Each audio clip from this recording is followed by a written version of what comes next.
Every single character plays an intentional role in this story. It is an intentionally designed show that is introducing these characters and elements of the story, and it's intertwining them in these beautifully perfected, orchestrated way. Think of it like a puzzle or a painting. At the end of the season, that puzzle's finished, that painting is finalized, and the show is bringing those pieces of the puzzle, putting them on the table, and then assembling them. And every piece has a place. You have until tomorrow morning. Sam! If you haven't turned Sam in by then, I will. Everything happens for a reason. There ain't no fucking reason. We gotta make a fucking reason.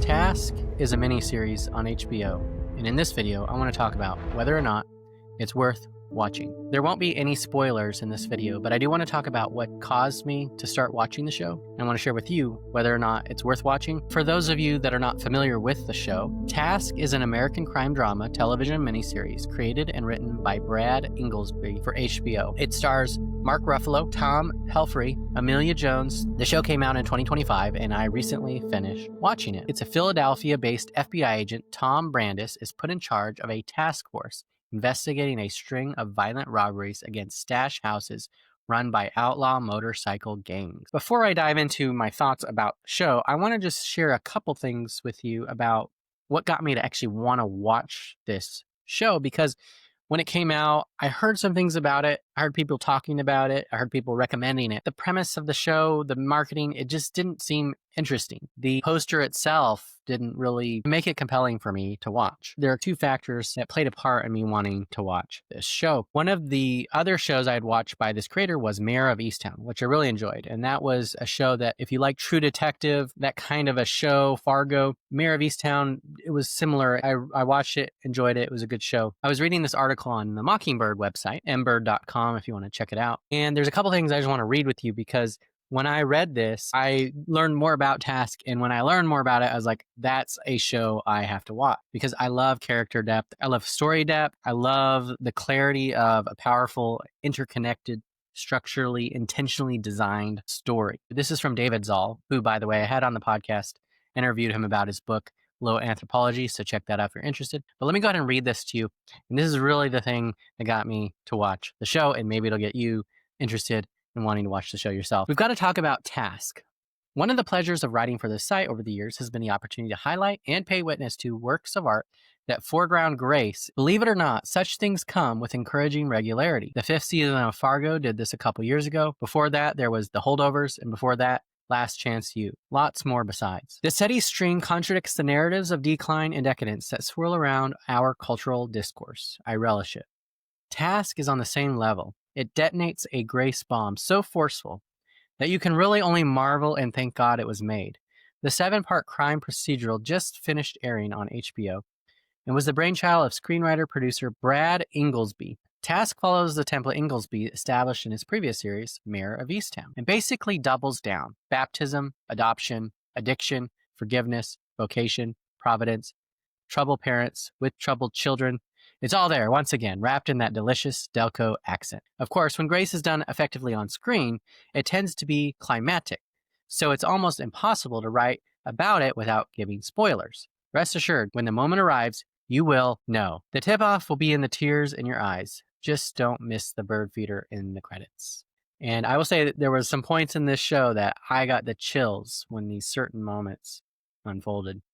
If that's not enough to whet your appetite, the Los Angeles Times sat down with Inglesby and his two leading men, Tom Pelphrey and Mark Ruffalo. And parts of their conversation can be relayed without compromising anything plot-wise.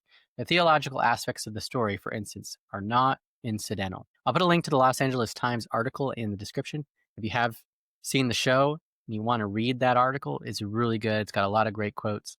Again, many of which I can't share because it will give us spoilers. Here's what David Salt pulls out of that interview.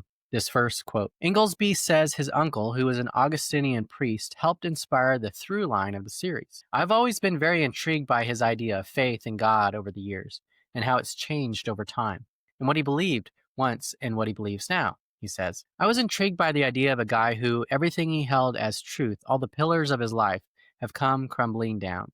And Robbie has a much different faith. And it's through the gauntlet of the story, how their lives intersect, that they both get to navigate their own journeys of faith. David Zoll continues. The interview opens up by asking a doozy of the two actors, namely, how has your own relationship to faith and forgiveness evolved as you've lived more life or taken on roles that ask you to live different experiences? Here's what Pelfrey said in that interview. My faith to me is when I get sober. God willing, October 1st, which is 3 days from now, it'll be 12 years. That's truly by the grace of God. You hear that phrase, but I mean that. That's how I've experienced faith, through my sobriety. I was raised Catholic, but the experience I had at 31 was like in a different dimension to what I thought of religion or ideas. It's one thing to have an idea. It's another thing to have your heart opened. It's definitely an important part of my life, and I think Brad did such a beautiful job conveying that. My grandma used to have one of these things when I was a kid, not a real gem, but like a glass cut thing.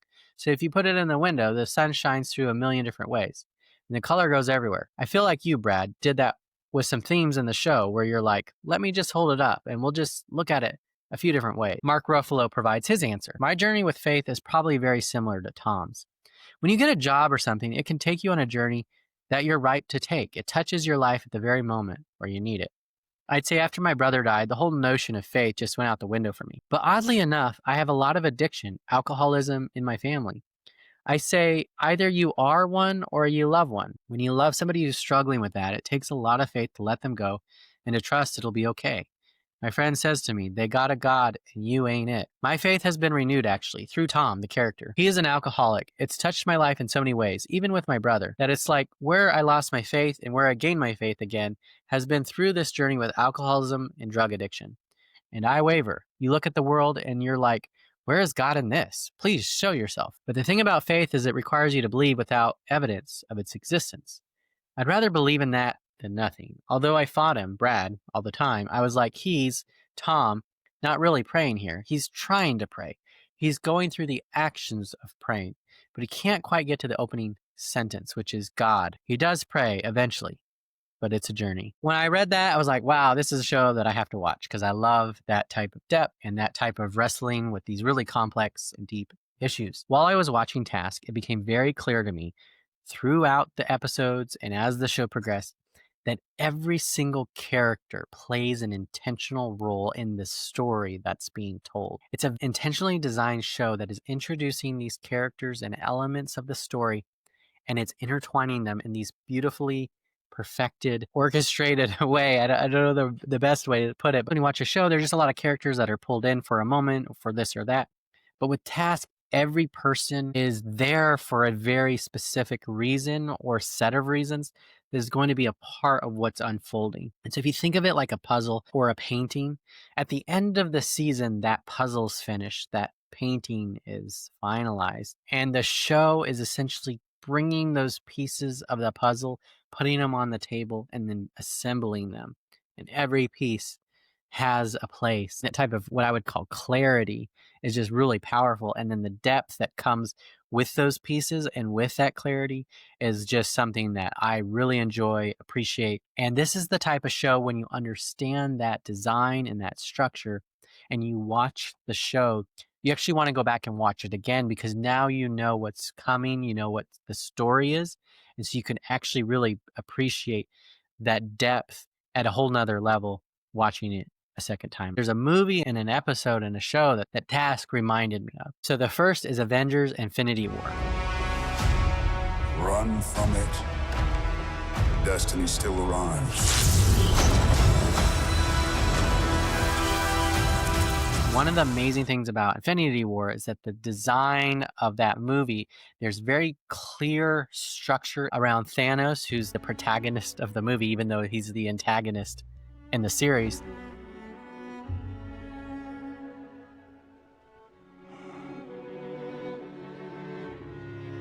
He's going through a journey and he has these Infinity Stones that go on his glove. And at the beginning of the movie, when he's facing Hulk and Thor, he's using the Power Stone.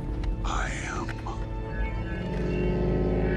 And each part of the movie where he's using the Reality Stone. Reality can be whatever I want. Using the Time Stone.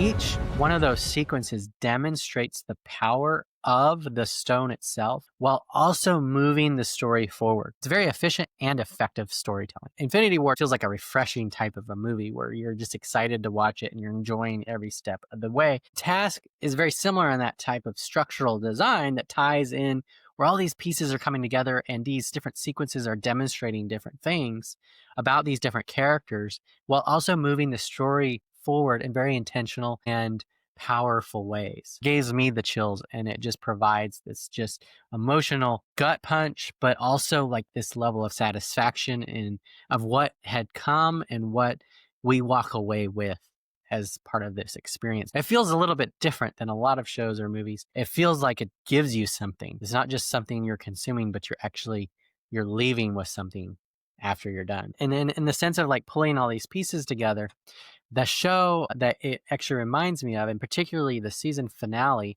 of the first season, is the show Severance. I won't spoil the finale of Severance, but the finale of season 1, I believe, is one of the best episodes in all of television. The way that they reveal what's happening and pull all the pieces of the first season and the episodes that came before it in such a mind-warping way, because you're not sure what you're going to discover. And when you start to discover that, you're almost in disbelief trying to grasp, like, is this really what I'm watching? The season 1 finale of Severance just takes its time weaving all these puzzle pieces that it developed and putting the puzzle together for you so you can see that final picture. And that's what I loved about that episode and why I think it was one of the best season finales on a TV show of all time. And so the finale of Severance season 1 and Infinity War, those two came to my mind as just really good examples of the structural design of Task and what made it so unique and also just so effective at what it did. And the character depth is something that I love. There was so much of that, and it was also included in all of that structural design, which was made it very satisfactory for me. Like I was describing in Severance with that revelation that you're discovering these things, Task was similar in the sense that the thrill was actually in the revelations, the little things that you discover along the way that start to connect these pieces. You'd have a lot of these little micro gasping moments throughout every episode and throughout the season, and those all are being pulled together one after the next. A lot of times the thrill in a show or a movie can be the action or the exciting things that are going on. What's interesting about Task is that the thrill actually comes from the revelations and the insights and the reveals that come along the way. So as you discover new events, new information, new connections, increases the tension and it makes it more interesting and exciting and compelling, and then you want to know what's coming next. So it was really cool just how they did that in an ongoing, consistent way where you're just getting that throughout it, and then those culminate in bigger ones and the domino effect. So it's a pretty cool experience. Throughout the storyline and the characters, it's diving into tragedy, but it's also not staying there. It's pulling in that redemption of the characters and the story and all these pieces that are there, pulling them back together, in what seems like, this tragic end into something beautiful and wonderful and inspiring in a lot of ways. The protagonist was Mark Ruffalo's character, and then the antagonist was Tom Pelphrey's character. And Mark Ruffalo had a great performance in this. He did really well. But for me, Tom Pelphrey was the standout. I was just so impressed with his performance throughout the show. Anytime he was on screen, my eyes were glued to the screen. I had to see what was going to happen. He did such a great job where it left me wanting, because I wanted more of him, because his presence just made such a big difference. So I'm really excited to see the types of things that he's going to do in other shows and movies in the future. So those are some of my thoughts about the show. We talked about why you should consider watching it. I've talked about why I think it's such an incredible show. Definitely worthwhile. And it's definitely worth a rewatch. And that's one of the things that I think of as worthwhile. If it's worth a rewatch, then it's a good show. Like if you don't want to watch it again, if you're like, oh, that was fun, but I'm not going to see it again, I feel like that's a good litmus test for how good the show is. And this is one of those shows where I not only want to watch it again because it's a great show, but I want to watch it again because by watching it again, it'll actually give me another experience and a deeper understanding of the story being told. All right, I want to share one more thing called Movie Shapes. You can go to the website movieshapes.com and you get more information, but the goal of Movie Shapes is to overcome the problem of unhelpful reviewer ratings, confusing audience feedback, bad streaming algorithm matches, and arguments between friends on whether a movie is good or not. But it also works for shows. And so we have these shapes here based on what you like. Do you like the novelty? Do you like clarity? Do you like depth? Do you like other factors like the character, the story, the setting, dialogue, those types of things? There are 2 dimensions of movie shapes. The first is the story elements. You have character, story, setting, and dialogue. And then you have these performance, visual, and audio. And then for the dimension 2, you have the audience elements, which is the relevance. So how relevant this story or these characters are to the person watching it. The novelty, how new or different is this? Clarity, the degree of importance the element seems are uniform, self-contained, and unambiguous. Impact, preference or degree to which the movie has an intellectual, emotional, or physiological effect on me. Believability, did they do a good job making it believable and grounded? The depth, the degree of importance the attribute is deep, interconnected, and not easily labeled or simply explained. Complex is another word. And then investment, the degree of importance to which you get a return on your investment. So I would definitely put investment, for this one just because of that rewatch element. For me personally, I love character. My friend Addison, he's a screenwriter. He has his shape on here and I have my shape, and we have a little bit of difference and overlap. And this kind of explains why we both love Infinity War, but he does not like The Last Jedi and I love The Last Jedi. Some differences and similarities. When you cross the attributes, you actually get these overlapping layers. My top 7 cross attributes are character depth, character impact, story depth, audio impact, dialogue impact, performance impact, and character relevance. The fact that Tom Pelphrey's character had such a powerful performance, that's something going to stick out to me. If you don't care about that, then it's not going to have as much an impact on you. For task, if I were to pick the top 3, I think it's going to be story, character, and performance. I have to think about the particular order I would put that in. But I think I would do story first, character second, performance third. So if those are 3 things that are really important to you, then this is going to be a show you like. On the right, we've got relevance, novelty, clarity, impact, believability, depth, investment. So I'm going to move depth up here and investment up here. I wouldn't say it has a lot of novelty. It definitely has clarity, definitely impact. There's some relevance pieces there just because I am a Christian and the faith elements and the personal growth. This one's going to be hard to kind of pick these top 3. Believability, it does a good enough job. There are some sequences where there are like some gunfights that are not all that believable. So if that's a bigger deal to you, then that one might bother you more. If you know how a firefight actually plays out in real life and you watch some of them, it's not quite as grounded in that way. It has a really high impact because of the way it delivers. You get that impact. So I think I'm going to go with depth, clarity, and impact as the top 3 here on audience attributes. So story, character, performance, depth, clarity, and impact. So if those are things that are important to you, that would be my quick assessment of the movie shapes for task. And if those things are valuable to you, then this will be a show worth watching. If you want to learn more about this idea of movie shapes, check out the website, movieshapes.com. You can use the thing I just did to come up with your movie shapes. I also have a little worksheet that you can use if you are meeting up with some friends. You can print it out and you can do this exercise together where you all talk about your movie shapes. I also have a template here that you can use if you want to share your review. Here on the right, we've got Black Widow, and for top movie values, I do the top 3 on each of them. So top 3 movie values, character, performance, and dialogue, and then audience attributes, depth, impact, and clarity. You can agree or disagree, share in the comments. You can use these tools to figure out where you land and compare yourself with other friends and figure out why you love movies and why they hate movies and vice versa, and why sometimes you love movies, the same movie. We got a video here where we talk about movie shapes in more detail. Check that out at movieshapes.com. My name is Jason Scott Montoya.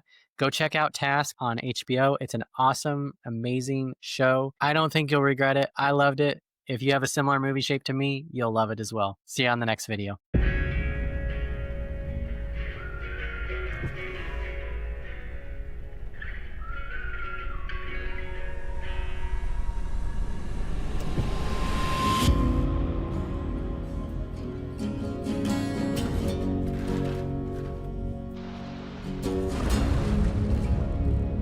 I need you out in the field. There's been a spate of home invasions. At least 9 houses have been hit.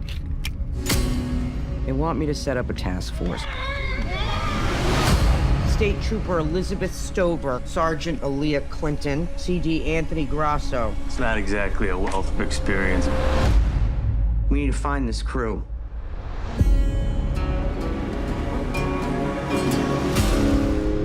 I feel love left behind me, but it's a memory I can't see. They're the only family I got left. You're not gonna ruin their lives just because you ruined yours.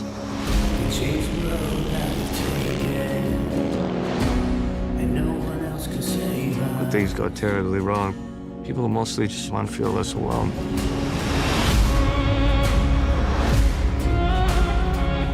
I've prayed for an answer. And all I've gotten in return is silence.